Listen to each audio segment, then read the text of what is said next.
mother, this is an issue that is of particular concern to me.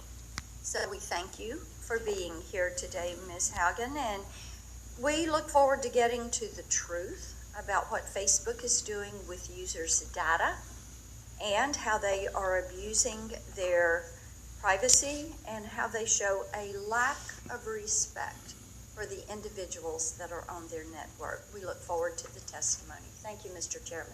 Thanks, Senator Black. Thank you, Senator Blackburn. I don't know whether the ranking member would like to make If you don't mind, thank you, Chairman Blumenthal, and I will just take a moment or two. And I do appreciate being able to speak as ranking member of the full committee. This Ms. Haugen, this is a subcommittee hearing. You see some vacant seats. There's pretty good attendance for a subcommittee.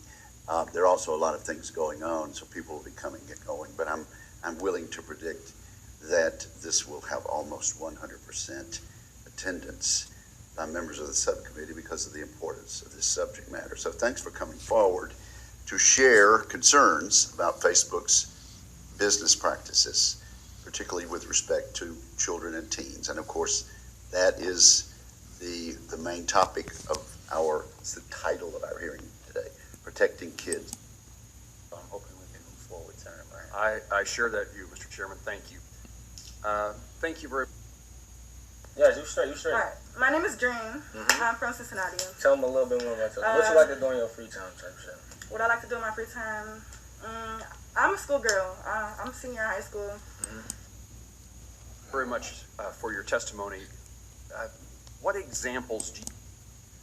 So from my perspective, will ever get 10 to 20%.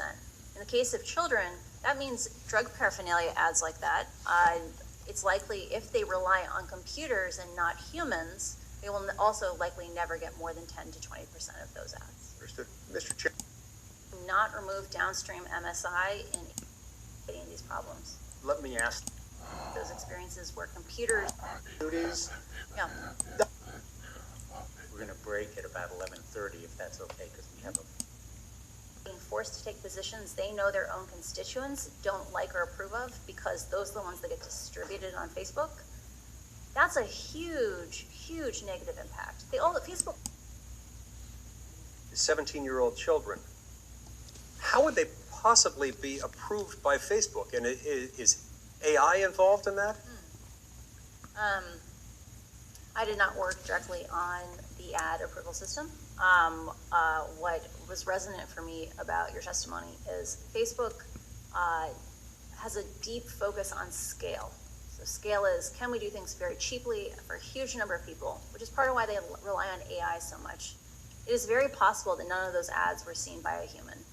And the reality is that we've seen from repeated documents within my disclosures is that Facebook's AI systems only catch a very tiny minority of offending content. And best case scenario, in the case of something like hate speech, at most they will ever get 10 to 20%. In the case of children, that means drug paraphernalia ads like that. It's likely if they rely on computers and not humans, they will also likely never get more than 10 to 20% of those ads. Understood. Mr. Chairman, I've got one minor follow-up question. It should be easy to answer. Go ahead. Well, Facebook may claim that it only targets ads based on age, gender, and location, even though these things seem to counteract that. But let's set that aside for a minute.